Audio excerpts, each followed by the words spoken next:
नमस्कार, मी DT आंबेगावे. आपण पाहत आहात सत्य पोलीस टाइम्स. मी तळा तालुका आणि इथल्या प्रशासनाचे मनापासूनचे अभिनंदन करते की शासन आपल्या दारी हा उपक्रम आपण यशस्वीरित्या आपल्या तालुक्यामध्ये आयोजित केला.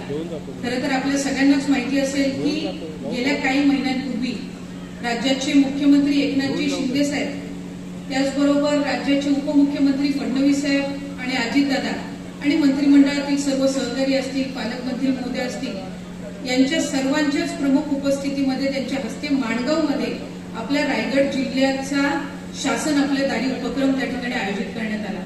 जवळपास 50,000 पेक्षा जास्ती लाभार्थ्यांना एका छताखाली त्या दिवशी लाभ देण्यात आला. रायगड जिल्ह्यामध्ये 16 लाखाहून अधिक लाभार्थी म्हणजे वेगवेगळ्या योजनांचा लाभ घेत असताना आपल्या तळा तालुक्यामध्ये सुद्धा आज जवळपास 20,000 पेक्षा जास्ती नागरिकांपर्यंत शासन आपल्या दारी या उपक्रमाअंतर्गत आपण लाभ पोहोचवू शकतो. आणि म्हणूनच तालुकास्तरीय सुद्धा हा उपक्रम घ्यावा ही संकल्पना मनामध्ये आली.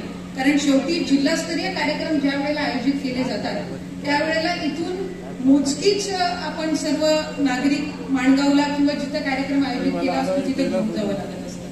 पण एका छताखाली वेगवेगळे विभाग असतील, कृषी असेल, तुमचं महसूल असेल, महिला व बालविकास असेल, त्याचबरोबर इतर जे आपले आरोग्य विभाग असेल, तर ह्या सगळ्याचे जे दाखले, जातीचे दाखले असतील, आदिवासी बांधवांना त्यांना लागणारे दाखले असतील, हे सगळेच एका छताखाली दिव्यांगांसहित उपलब्ध व्हावेत या दृष्टिकोनातून आपण हा तालुकास्तरीय कार्यक्रम आयोजित केला.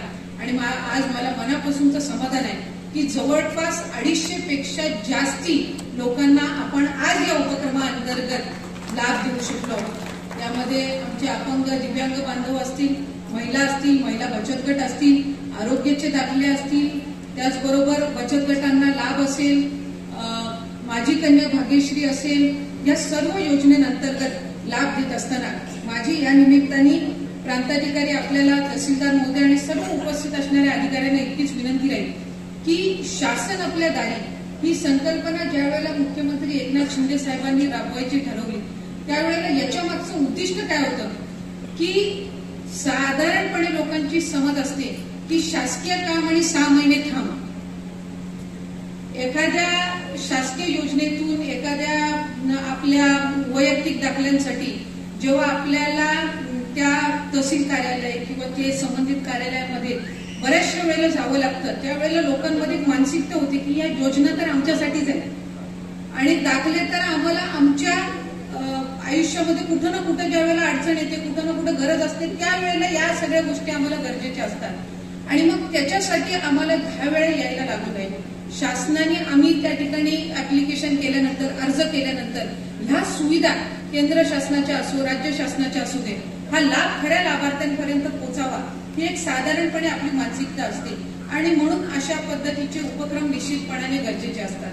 आपल्याला सगळ्यांनाच आज या ठिकाणी बघून मला मनापासूनचं समाधान वाटतंय. कारण ज्यांना ज्यांना आज लाभ दिला जाणार आहे त्यांच्या आयुष्यामध्ये शासनामार्फत एक सकारात्मक बदल त्या निमित्ताने घडणार आहे. त्यामुळे हे आपल्यासाठी एक साधारण गोष्ट असली तरी त्यांच्या आयुष्यातली ही सर्वात महत्त्वाची गोष्ट असते आणि म्हणून ते त्यासाठी इतका पाठपुरावा करत असतात. आज अनेक योजना त्या निमित्ताने केंद्र शासन, राज्य शासनाकडून राबवल्या जातात. आम्ही महिला व बालविकास अंतर्गत लेक लाडकी योजना सुरू केली.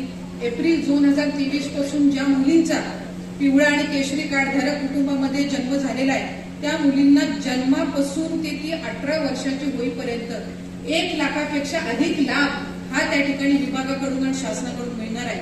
आणि तळा तालुक्यातून जवळपास 20 पेक्षा अधिक लाभार्थी हे आताच त्या ठिकाणी रजिस्टर झालेले आहेत. संबंध राज्यामध्ये 2.5 लाख पेक्षा जास्ती मुलींना, कुटुंबांना त्याचा लाभ होणार आहे.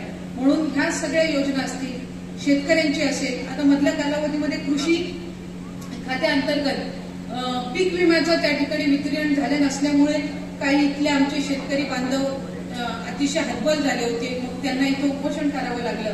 पण आपण त्यातूनही त्या मंत्री महोदयांना विनंती करून त्यांच्याशी संपर्क साधून आपण मला वाटतं जवळपास महिन्याभराच्या आतमध्ये ती सर्व जी काही अमाऊंट राहिलेली होती ती वितरित केली. पण आपण सातत्य जर ठेवलं जर 3-6 महिन्यांनी अशा पद्धतीचे उपक्रम झाले तर लाभार्थ्यांना लवकर लाभ मिळण्यामध्ये निश्चितपणाने उपयुक्त होऊ शकेल. त्याच्यामुळे माझी या निमित्ताने प्रशासनाला विनंती राहील की दर महिन्याला आपण कुठल्या ना कुठल्या विभागाचा एक सेंट्रलाइज कॅम्प केला पाहिजे, जेणेकरून ज्या ज्या नागरिकांचे त्या विभागाशी निगडीत विषय असतील ते त्यानिमित्ताने सोडवले जाऊ शकतात. आम्ही काल श्रीवर्धनमध्ये होतो. श्रीवर्धनमध्ये एका छताखाली काल जवळपास 2000 नागरिकांना लाभ मिळाला. श्रीवर्धन हे शासकीय लाभ देण्यामध्ये प्रथम तालुका ठरलेला आहे, कारण जवळपास 40,000 पेक्षा जास्ती नागरिकांना त्यांनी लाभ दिलेला आहे. आपण उद्दिष्ट ठेवलं पाहिजे की पुढच्या वेळेला हा क्रमांक तळा तालुक्याला मिळाला पाहिजे. हा साधारणपणे जरी दुर्गम आणि लहान तालुका असला तरी तसं पाहायला गेलं तर जितकं लहान क्षेत्र तिथं काम आपण अजून चांगल्या पद्धतीनं करू शकतो. कारण ते कार्यक्षेत्र जर मर्यादित असलं तर आपल्या आवाक्यातलं असतं आणि प्रशासन तिथं पोहोचू शकतं. त्यामुळे असे वेगवेगळे आरोग्य विभाग असेल, कृषी विभाग असेल, आपला महसूल विभाग असेल, साधारणपणे या विभागांकडे कामं आणि दाखल्यांचे जास्ती प्रमाणात असतात. जातीचे दाखले असतील, मध्ये आपण कातकरी उत्थान अभियान पण करत असतो, त्याच्यामध्ये त्यांच्या संबंधित दाखले असतील. तर या सगळ्याकडे लक्ष केंद्रित करून सर्वसामान्य जनतेला शासनाच्या सुविधा सोयीस्कर सोप्या पद्धतीनं कशा पोहोचवता येतील याच्याकडे आमचा पुढच्या कालावधीमध्ये भर हा निश्चितपणाने राहणार आहे. मी आलेल्या सर्वच लाभार्थ्यांचे या निमित्ताने मनापासूनचे आभार मानते. खऱ्या अर्थानं तुम्ही अर्ज केले त्यासाठी आपण पाठपुरावाही करत होतात आणि आज या कार्यक्रमाच्या अंतर्गत तुम्हाला हा लाभ देत असताना व्यासपीठावर बसलेले आम्ही सगळे असो, आम्हाला सगळ्यांनाच खरंच मनापासूनचा आनंद आहे.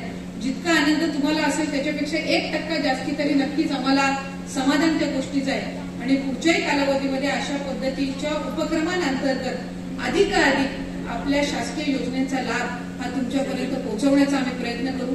आज आमच्या चिमुकल्या बालकांनी या निमित्ताने स्वागत सत्कार केला. मी आपल्या सर्वांच्याच वतीने या सर्व चिमुकल्यांना त्यांच्या भावी आणि निरोगी सुदृढ जीवनासाठी शुभेच्छा देते. पुन्हा एकदा सर्वच प्रशासकीय यंत्रणा असेल, सर्व विभागाचे अधिकारी असतील, या निमित्ताने आपल्यालाही आपली आभार मानते की आपण हा अतिशय कमी कालावधीमध्ये उपक्रम राबवण्याचं ज्या वेळेला ठरवलं त्यावेळेला एकत्रितपणाने त्यासाठी काम केलं. नागरिकांनाही त्यामध्ये मोठ्या पद्धतीनं सहकार्य केलं. अशाच पद्धतीनं पुढेही आपण काम करत राहूया अशीच पुन्हा एकदा या ठिकाणी मनापासूनची इच्छा व्यक्त करते. आपल्या सर्वांना शुभेच्छा देऊन या ठिकाणी थांबते. धन्यवाद. जय हिंद, जय महाराष्ट्र. सामान्य जनतेचा बुलंद आवाज, सत्य पोलीस टाइम्स.